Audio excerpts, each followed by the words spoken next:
en cuanto se me termine de unir a la gente que está en la sala de espera. Bien, ahí retomo, estamos grabando, sí. Justo les estaba diciendo que salieran, que volvíamos a entrar porque se nos acababa el tiempo. Bien, cerrado lo que decíamos hasta recién, entonces ahora presentemos cómo usualmente veremos presentados en algún software, un programa o lo que fuera, cómo veremos, perdón, ¿me escuchan bien? Sí, profe. Genial, genial, no, porque se me trabó un poquito. Cualquier cosa, nada, prendan el micrófono y me avisan si se traba. Bien, ¿cómo van a haber presentado usualmente en R, Python o lo que sea? Ahí se trabó. Hola, hola, ¿me escuchan? Hola, profe. Ya he trabado. ¿Ahí me escuchan bien? Sí, ahora sí. Sí, ahí se escucha. Bueno, buenísimo. Lo que decía, pues, no sé bien en dónde se partió, así que retomo un segundo. Lo más usual es que le presenten como, o sea, como lo más básico son estas 5 medidas, el mínimo, que es el valor más bajo de todos esos datos, el máximo, el valor más alto de todos esos datos, y después les presentan el primer cuartil, la mediana y el tercer cuartil. Que fíjense que presentarles esto es lo mismo que presentarles el primer cuartil, el segundo cuartil y el tercer cuartil. Y si vamos por más todavía, tenemos el primer cuartil, el segundo cuartil, el tercer cuartil, y dijimos que esto coincide con el cuarto cuartil. Pero es mucho más sencillo decirle el máximo. ¿Ok? Bien, ¿avanzo? No hay ninguna duda. Bien. Para el caso sencillo que habíamos planteado hace 2 segundos, ¿sí? Voy, tengo 100 observaciones y esas 100 observaciones da la bella casualidad de que son los números del 1 al 100 todos ordenados, ¿no? Esos son mis datos. 1, 2, 3, 4, 5, y así seguimos hasta llegar al 100. En ese caso, ¿cómo nos presentarían el resumen, todos estos datos? Nos pondría el mínimo, el máximo y los cuartiles, y todo iría coincidiendo con los números, ¿no? Esto no necesariamente tiene que ser así, porque yo acá lo que hice fue proponerles, imagínense que están distribuidos de forma totalmente uniforme. Ahora, tranquilamente podríamos haber tenido que había una gran acumulación, ¿no? Que en vez de tener 1, 2, 3, 4, una observación por cada valor, teníamos 1, 1, 1, 1, 2, 2, 3, 3, 3, 3, y estaban muchos acumulados al principio. Y en ese caso el cuartil habría estado mucho más cerca, el primer cuartil habría estado mucho más cerca del mismo, ¿sí? Porque una gran proporción de las observaciones habría estado en esa primera parte. También podría suceder lo contrario, que casi todas las observaciones están pegadas hacia la derecha. Y en ese caso lo que tendríamos es el mínimo y el primer cuartil estaría mucho más lejos, porque hay pocas observaciones en esa primera parte. ¿Está bien? Esto, no, o sea, digo, principalmente llévense la intuición. Cuando hablo de esto, no necesariamente todo esto es simétrico, no necesariamente está todo partido, ¿no? Como si fuera una barrita de chocolate, y esto lo parto en 4 partes, y cada parte tiene la misma longitud. Acá estamos hablando de cómo se acumulan los datos, y los datos pueden estar repartidos como vengan, ¿sí? Esto, recuerden, después vamos a profundizar en estas definiciones como distribución, pero depende de la distribución en cada caso particular, ¿está bien? Depende de cómo se distribuye eso. Por ejemplo, el ingreso, ¿no? Esto es algo que puede interesar. El ingreso, si uno observa los datos de la EPH, que después vamos a hablar de la EPH, es una encuesta que genera la mayor parte de los datos. Esto no es tan suave, pero lo que uno ve es que casi, o sea, la mayor parte están acumuladas en una primera franja y después cada vez más espaciados, ¿ok? O sea, imagínense que hiciéramos el histograma con las columnitas agrupando de varios ingresos, lo que tendríamos sería como que una buena parte se acumulan al principio y después cada vez menos, ¿sí? Imagínense que estas son las columnas de mi histograma. ¿Sí? Me quedo de San Lorenzo el histograma.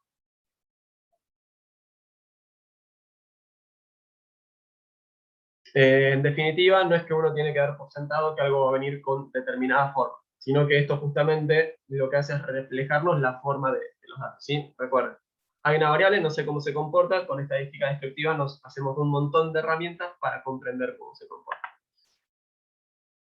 Bien, no se me borró el dibujo, un segundo, ahí estamos. Vamos a ver. Y ahora vamos a una visualización, ¿sí? Las visualizaciones son súper interesantes, cada día es más fácil sacar visualizaciones, y esto quiere decir que en programas más básicos, como por ejemplo Excel, tienen cada día más potencial, y aparte, cada vez usamos más programas, y esos programas tienen también un potencial enorme. Y las visualizaciones lo que son es una herramienta para resumir muy potente, ¿sí? Que pueden ser engañosos, al igual que como en su momento decíamos, bueno, yo agarro la media o la mediana y esto puede tener sus problemas, pero en definitiva son una herramienta muy potente. En particular acá yo lo que les presento es lo que se llama gráfico de caja. En este caso está horizontal el gráfico de caja, pero muchas veces verán en distintas aplicaciones gráficos de caja verticales, ¿no? Donde uno, bueno, no sé si yo acá incluí uno, creo que había incluido una visualización, pero pueden incluir como varios gráficos de caja, entonces resumimos un montón de cosas en simultáneo. Vamos a explicar qué nos quiere decir un gráfico de caja. Un gráfico de caja va a tener esta forma, ¿no? O sea, estas aclaraciones que tenemos nosotros acá no las va a tener. También muchas veces se le llama gráfico de caja y bigotes, ¿sí? Porque esto es como un bigote. ¿Sí? Lo que tienen los gráficos de caja, en general, por ejemplo, yo acá voy a hacer uno vertical, así me alcanza el espacio. Voy a tener un eje vertical, ¿no? Que me va a decir los valores de x, ¿sí? Donde x es mi variable de interés, mi variable bajo estudio. Y lo que voy a tener es esto, una caja, una línea, y algunos puntitos, ¿sí? Que esos puntitos pueden ser ninguno, pueden ser muchísimos. Eso no es que es algo constante y está siempre en todo mundo. Entonces, ¿qué es esta caja central? Y muchas veces nos van a marcar también en el centro de la caja una línea, ¿sí? Que esta línea puede estar más pegada a un lado o más pegada al otro, esto siempre depende de los datos, ¿sí? Recuerdan, no necesariamente todo es simétrico. ¿Qué nos marca el gráfico de caja? ¿Sí? Lo que nos marca es, en el límite inferior, el primer cuartito, ¿sí? O sea, mira, de acá para abajo tengo el 50% de las observaciones. El límite superior de la caja es el tercer cuartilo, ¿sí? De acá para abajo acumulo 75% de las observaciones. La línea que me marquen en el medio, en algún punto entre estos dos, va a ser el segundo cuartilo, ¿sí? Y recuerden que decíamos hace un rato, ¿no? Que si yo tengo casi todas las observaciones al principio y después algunas observaciones más dispersas, yo tranquilamente podría tener el primer cuartil acá, el segundo cuartil acá, y el tercer cuartil por acá lejos, ¿sí? Y en este caso, la caja, ¿cómo me quedaba? Me quedaba así, pero fíjense que la línea del segundo cuartil me quedaba mucho más cerca del primer cuartil, ¿sí? No necesariamente cae en el medio. Eso es lo que estoy intentando enfatizar con toda esta bella obra de arte. Bien, ya explicamos qué nos representa esta caja. Vamos a explicar ahora qué significan estas dos líneas que se escapan, ¿sí? Esas dos líneas siempre tienen el mismo tamaño, ¿sí? Lo que son, o sea, en la longitud de eso es 1,5 por el rango intercuartil, ¿sí? Recuerden, el rango intercuartil es el tercer cuartil menos el primer cuartil, ¿sí? Es esa longitud que me acapara el 50% central. Ese rango intercuartil lo que voy a hacer es multiplicarlo por 1,5. ¿Esto qué quiere decir multiplicarlo por 1,5? Mira, vas a agarrar y vas a dibujar el rango intercuartil más, o sea, al multiplicarlo por 1,5 es lo mismo que hacer y le agrego el 50%, ¿sí? ¿Está bien? Lo ponemos, ese tramo adicional es el 50% del rango intercuartil. Una mención de todo esto. No es que no les voy a pedir que me grafiquen ustedes a mano un montón de datos, porque sería volverlos locos, ¿sí? Sí me interesa fuertemente que puedan sacar todas las interpretaciones de qué es lo que nos está reflejando un gráfico, sobre todo porque esto no me sorprendería para nada que se lo choquen en sus vidas profesionales. La idea es que de acá salgan con la mayor cantidad de herramientas posible. Este tramo lo estiro para un lado y para el otro, ¿sí? Es la misma distancia. Agarro el rango intercuartil por 1,5 para un lado, rango intercuartil 1,5 para el otro, ¿sí? Y en este caso, que yo lo dibujé vertical, es esta linita de un lado y del otro. Fíjense que tranquilamente, si yo, por ejemplo, tengo los datos que en el centro están bien dispersos y en la punta están más condensados, ¿no? En este caso, ¿yo qué voy a tener? Bueno, el primer cuartil por acá, el tercer cuartil más por acá, y si el rango intercuartil vendría a ser toda esta distancia, que es enorme.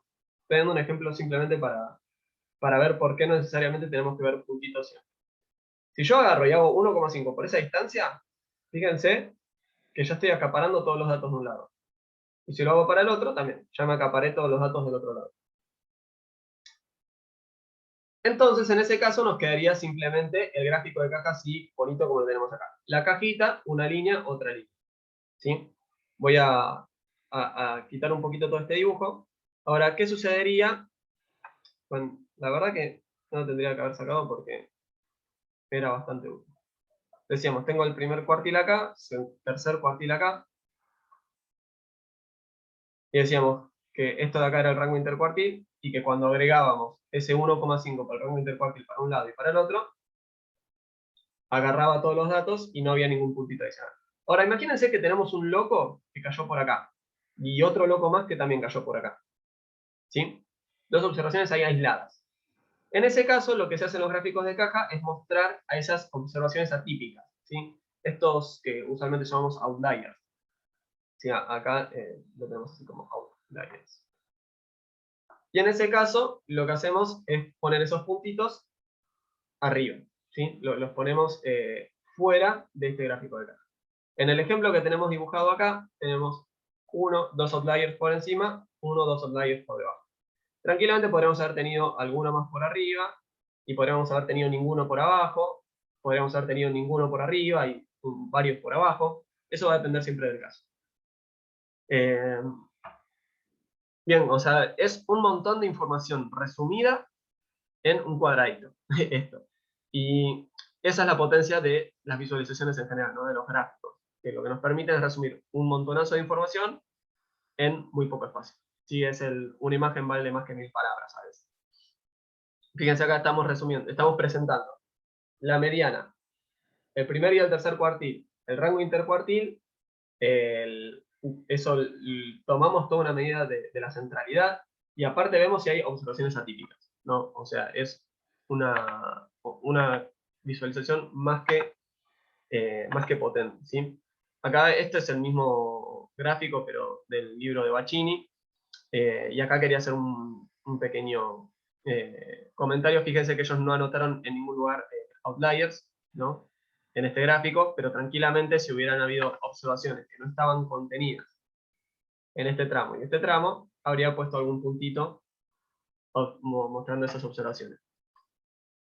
Otra cosa interesante del gráfico que proponen en el texto este de Bacchini, es fíjense que ponen al primer cuartil acá, y la mediana está mucho más pegada al tercer cuartil, ¿no? ¿Qué nos quiere decir? Nos quiere decir que esto está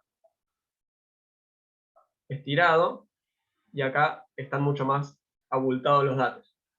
¿Está bien? Bien, voy a avanzar un poquito más. Yo pensaba que había puesto un gráfico con unas cosas que había estado usando yo. Bien, algo que está bueno, simplemente para mencionar al pasar, con estos gráficos de caja, es que uno puede hacer varios gráficos en una misma visualización, ¿no? Entonces, esta línea de acá no debería estar, pero por ejemplo uno podría agarrar y mostrar no sé, el monto de los siniestros pagados, ¿sí? Y acá diferenciar, qué sé yo, por si es un camión, por si es una camioneta, si es un auto, y lo que tendría es un gráfico de caja, que quizás uno está más abajo porque los camiones son más caros, y quizás, no sé, los autos pueden tener más volatilidad, o lo que fuera. Y podemos presentar varios gráficos de caja en una análisis, ¿sí? Nada, listo. Cerrado el tema gráficos de caja. Bien, no me deja mover el lapicito, así que voy a tener que hacerlo.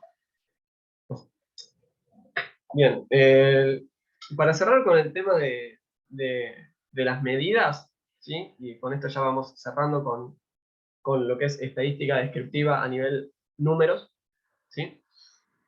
Después vamos a ver un par de visualizaciones, que eso está buenísimo para, o sea, es una herramienta muy, muy buena como para insertarse al mercado laboral. Vamos a ver ahora dos medidas que conforme pase la materia, después vamos a ver un poco más, ¿no? Esto de momentos, vamos a tipificarlo un poco más, pero de momento, al igual que toda esta clase, este conjunto de dos clases, centrémonos en qué es lo que nos quieren decir, ¿sí? Ahora vamos a ver lo que es la simetría y la kurtosis. ¿Está bien? Vamos a presentarlas ahora en forma un poco más, intuitiva, ¿sí? Vamos a empezar con la kurtosis, ¿sí? Kurtosis lo pueden escribir con C, lo pueden escribir con K. Después vamos a ver que, no sé, por ejemplo, debido estándar, hay gente que lo escribe como con una E al principio y otros que lo escriben sin la E, eso APHL, ¿ok? La kurtosis refiere a las colas de una distribución, ¿sí? Cuando tengo, o sea, va a ser un cálculo, así como agarramos la media, ¿se acuerdan? Agarramos todas las observaciones, las sumamos, las dividíamos por el tamaño medio. La varianza, lo mismo, íbamos sumando cada observación menos la media elevado al cuadrado, todo dividido el tamaño medio. Bueno, con la kurtosis vamos a hacer un cálculo un poco parecido, pero sobre lo cual vamos a profundizar un poco más adelante. Cuando tengo mayor kurtosis, sí, esto en definitiva va a ser un número. ¿Sí? Me puede dar 3,5, me puede dar 2,5, me puede dar 3. Ahora vamos a hablar un poco de ese rango de valores, pero en definitiva es un número. ¿Sí? Si me da un número más alto, esto lo que me refleja es que tengo colas más altas. Y cuando hablo de colas más altas es, imagínense que hacemos un gráfico mostrando cómo se acumulan las observaciones, ¿no? Imagínense que casi todas las observaciones están acá en el medio y que hacemos un histograma. ¿Sí? Cuando hablo de colas más altas, me refiero a que estas partes de acá me van a acumular más, ¿no? Entonces, por ejemplo, si esto fuera un histograma, voy a tener una cola alta. Y si una cola baja, vendría a ser que estas columnitas son cada vez más chiquitas y se hacen que tienden a cero, ¿ok? A eso me refiero con las colas. Notablemente, cuantas colas más altas, es una cierta medida de dispersión, ¿sí? Me está reflejando que hay mayores observaciones acumuladas en los extremos. Me refleja eso. Ahora, ojo al piojo, no necesariamente, casi siempre, pero no necesariamente, mayor kurtosis equivale a mayor varianza, ¿sí? Es una medida de dispersión, pero no necesariamente me implica. Ahora, yo dije recién que esto era un número, ¿no? Que me podía dar 3,5, me podía dar 2, me podía dar un número. Ese número en particular, ¿sí? Lo que vamos a hacer es tomar de referencia el de una normal. Ahora vamos a hablar lo que es una normal, pero básicamente es la distribución estrella que vamos a tener en el curso, ¿sí? Prácticamente que se tiene en la estadística porque tiene un montón de propiedades recontra interesantes. En definitiva, digamos, lo que hacemos es tomar un parámetro de referencia contra una distribución que es muy importante, ¿sí? Es eso. Yo me tomo como de referencia este valor que corresponde a algo que es central en la materia. En definitiva, la kurtosis es un número, y lo que voy a decir es, si la kurtosis es mayor que 3, ¿sí? La kurtosis de una normal, ¿sí? Kurtosis de X, donde X distribuye normal con un par de parámetros. Esto ni lo anoten, lo estoy como formalizando un poco. La kurtosis de una variable que tiene distribución normal es 3, ¿sí? Entonces por eso tomamos este valor. Todavía ni hablé de este firulete de acá, ni lo que es una normal, todo eso no lo hablé. Simplemente estoy diciendo de dónde salió el 3 y después esto va a ir cayendo un poco más. Decimos, nuestro valor así de referencia es el 3. Entonces, lo que decimos es, si la kurtosis es mayor a 3, la distribución tiene colas con mayor concentración, ¿sí? Colas altas. Si es menor que 3, entonces decimos que es más achatada, ¿sí? Tiene menos concentración en la cola. Y si es igual a 3, decimos que no es ni chicha ni limón, ¿no? O sea, ni tiene mucha acumulación ni poca acumulación. Bien, ¿y qué nombre, o sea, qué etiqueta le ponemos a cada uno de estos tres casos? Le ponemos leptocúrtica a cuando tiene colas con mayor concentración, platicúrtica cuando tiene menor concentración, y mesocúrtica cuando es ni fu ni fa. ¿Está bien? Son nombres espantosos, no sé.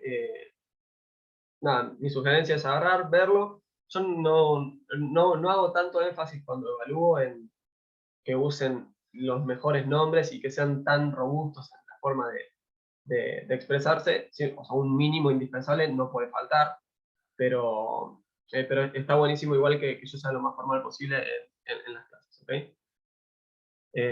¿Se entiende esto? O sea, que la kurtosis en definitiva es, así como vimos, varianza, bueno, mayor varianza me refleja mayor dispersión. La media me está demostrando que, bueno, que se acumulan en algún punto un poco más alto. Cuando hablamos de kurtosis, lo que decimos es, bueno, esto me refleja cómo se acumulan en los extremos. ¿Sí? En definitiva, no hay mucho más, no hay mucho más misterio que eso. Yo acá me di un poco de fiaca hacer el gráfico con colores y todo, y dije, bueno, vamos a meter una visualización un poco más. Profe, Sí, Profe, sí. ¿siempre es igual a 3? La de la normal, sí. Lo que nos puede surgir de nuestros datos puede ser mayor que 3, menor que 3. Y en función del valor que obtengamos, le vamos a decir lepto, plati o mesocúrtico. Ok, dependiendo cualquier número que tenga, tipo de observaciones. Claro, va a ser una función del mismo. 57, 84, no sé, millones, te tiene que dar sí o sí 3. En la normal me va a dar 3. Ok, En mi caso, esto sale un cálculo que yo no se los estoy mostrando aún porque lo vamos a ver en la clase que viene seguramente. No creo que lleguemos hoy. Es un cálculo así como el de la varianza, así como cualquier otro, y vamos a obtener un número, ¿sí? ujú. Y de ahí sacamos cuánto es la kurtosis. Ahora, si no, después de última, al final de esta clase, no, tenemos una clase más antes de la práctica, así que de última, si la clase que viene no llegáramos a llegar, les pongo también la fórmula y lo anotamos. Dale. En definitiva, genial. No, de nada. Nosotros cuando hacemos esto de las visualizaciones, ¿no? Yo les muestro histogramas porque es como un poco más intuitivo, pero el histograma, imagínense lo suavizado, ¿no? En vez de tener columnitas, lo podríamos tener como una sombrita, ¿no? Y acá lo que estoy intentando decir es, están más concentrados acá que acá los datos. ¿Está bien? Como una curva. Muchas veces esto se le llama forma acampanada. Esto no necesariamente tendría que ser así, podría tenerlos más en un costado que en otro. Eso en este momento no nos compete tanto. Lo que intento decir acá con este gráfico es justamente esto de leptocúrtica, mesocúrtica y platicúrtica, cómo se verían a nivel gráfico las distribuciones en función de la kurtosis. ¿Ok? Tienen el gráfico acá en la presentación, así que cualquier cosa pueden volver y chusmearlo. Ahora vamos a hablar del coeficiente de asimetría, ¿sí? Y bueno, no hay mucho misterio, el nombre es bastante gráfico con respecto a lo que es. El coeficiente de asimetría refleja la asimetría.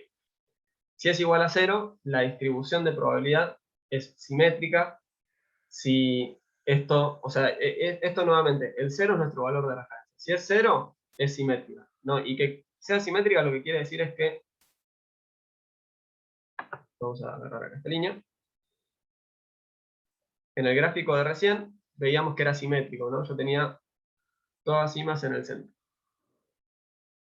Y fíjense que si yo hiciera como un espejo acá, nos pusiera un espejo acá en el centro, se vería lo mismo de un lado que del otro. Eso es una distribución simétrica. Probablemente la simetría nunca dé 0 exactamente a partir de datos observados. Sería extraño. Pero cuanto más cerca de 0, más simétrica sería esa distribución. ¿Ok? Si acá creo que en la siguiente presentación ya muestro esto y quizás tengo algo graficado y si no, lo grafico ahora con... Bien, perfecto. Decíamos esto de la simetría, podríamos tener simetría o asimetría, y esa simetría la podemos tener que se concentra más de un costado, ¿sí? Acá lo estoy acumulando más a izquierda, o del otro, ¿sí? Acumulando más a derecha. Le decimos positiva y negativa por cómo se relacionan la media y la mediana en esto, pero no se enrosquen aún con esto, simplemente piensen, bueno, o sea, definición, ¿no? La asimetría es un numerito, es un cálculo que voy a hacer con mis observaciones, al igual que todo lo que venimos diciendo hasta acá. La asimetría, o sea, podemos hablar de una distribución que es asimétrica positiva o asimétrica negativa, ¿sí? Asimétrica positiva es acumulo casi toda a la izquierda, asimétrica negativa es acumulo toda a la derecha, ¿sí? La pancita está de un lado o de otro. Y si es simétrica, tengo la pancita en el centro y lo que se ve de un lado es lo que se ve del otro. Fíjense que cuanto más negativo el coeficiente de asimetría, denme un segundo, tengo que agarrar la herramienta esta de dibujar. Cuanto más negativo, ¿sí? Más se me va a correr o más positivo, ¿no? Según el caso en el que estemos parados. Escuchen, ¿no? Cuanto más extremo, más voy a tener acumulado hacia un costado, y cuanto más cerca de cero, a medida que me vaya acercando a cero, más se va a ir haciendo simétrica, ¿sí? Nuevamente, o sea, por ejemplo, el salario, ¿no? Habíamos dado el ejemplo hace un rato, decíamos que se acumula más en los primeros valores, ¿no? Entonces, si hiciéramos un gráfico con el salario, tendría esta, y diríamos que tiene un coeficiente de asimetría positiva, ¿sí? Bien, ¿cómo viene hasta acá? Ahora vamos a ver visualizaciones, pero antes de acá para un poco la pelota, les pregunto, ¿cómo viene hasta acá? A mí no me quedó claro, perdón. O sea, si es igual a 0, es simétrica. Uh-huh. Si es mayor a 0, y si es menor a 0, ¿cómo era respectivamente? Es asimétrica positiva o asimétrica negativa según el caso que te tocó. Ah, perfecto. O sea, si es mayor a 0 es asimétrica positiva y si es menor a 0 es asimétrica negativa. Tal cual. Tal cual. Ah, gracias. No. Después cuando formalicemos la fórmula va a quedar un poquito más claro todo. ¿Alguna otra duda hasta acá? Profesor, una pregunta. Sí, Miguel. Todo esto también lo tenemos en el libro en el que hay que leer, ¿o no? Sí. Todo está en el texto. Está en la primer presentación que usamos. Están anotados los textos. Los textos también están subidos al campus, a la parte de material teoría. Yo, o sea, soy partidario de los cursos que se centran más en un solo texto para que uno no tenga que leer 80 libros distintos. Yo les recomiendo que se centren quizás en el de Pacini y Bianco. El tema es que si ustedes miran el orden que utiliza ese libro y el programa que usa esta cátedra, no son 100% coincidentes, entonces creo que en el libro está un poquito más adelante. Debe estar en la parte de momentos, quizás. Está bien, Miguel, si lo querés ir chusmeando de ahí. Que van a estar la kurtosis, la simetría. Dale, gracias. Y si no, en el de Canaos, creo que el libro de Canaos creo que lo tiene como primer capítulo a todo lo que es estadística descriptiva, así que también debería estar ahí. Dale. Gracias.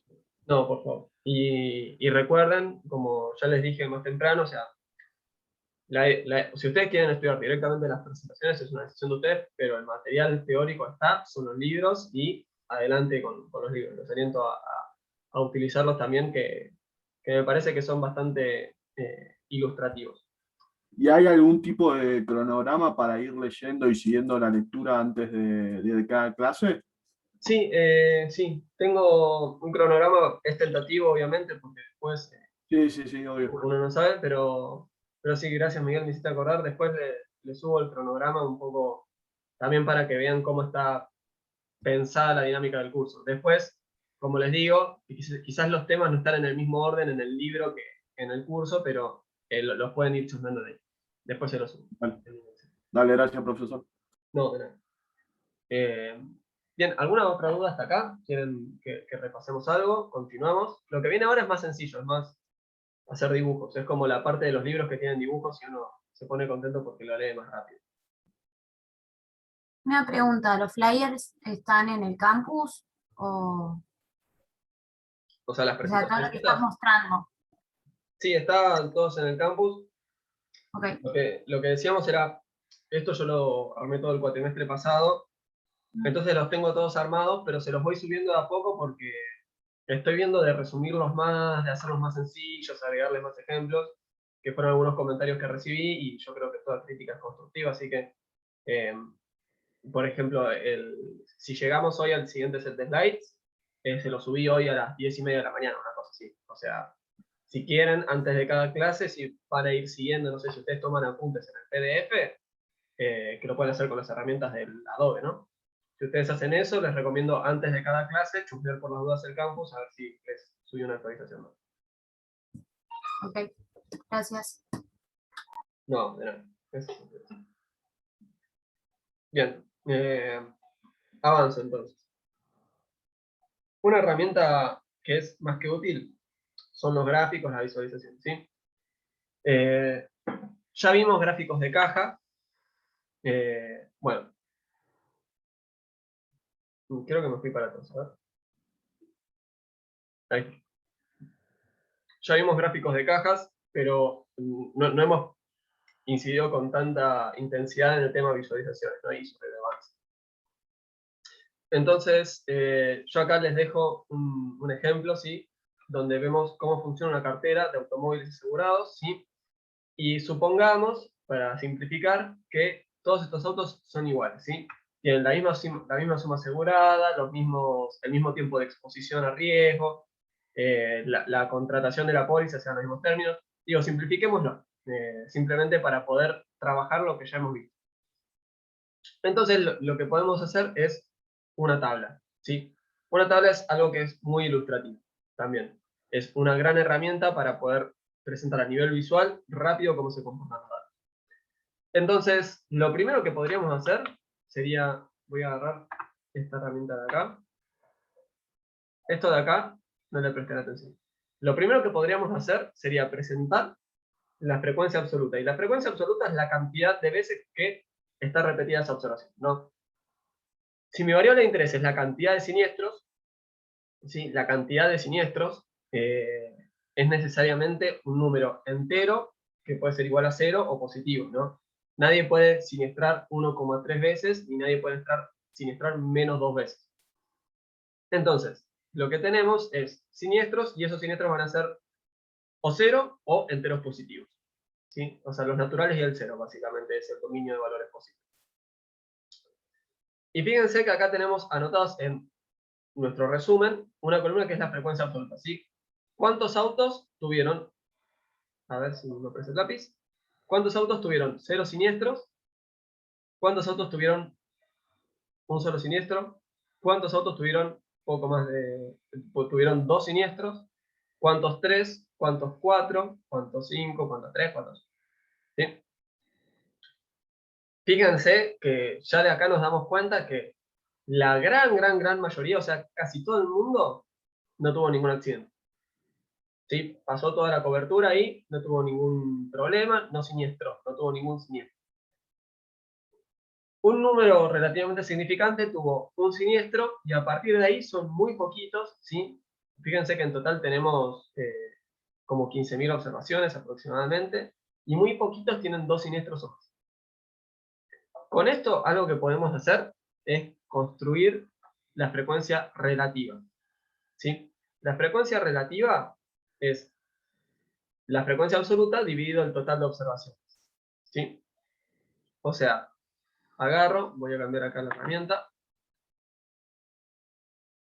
sumo esto, ¿no? 12.000 más 1.000 más 400 más 98 más 20 más 7 más 3 más 1. Hago esta sumatoria, ¿sí? Y acá lo que hago es dividir a cada uno por esa sumatoria.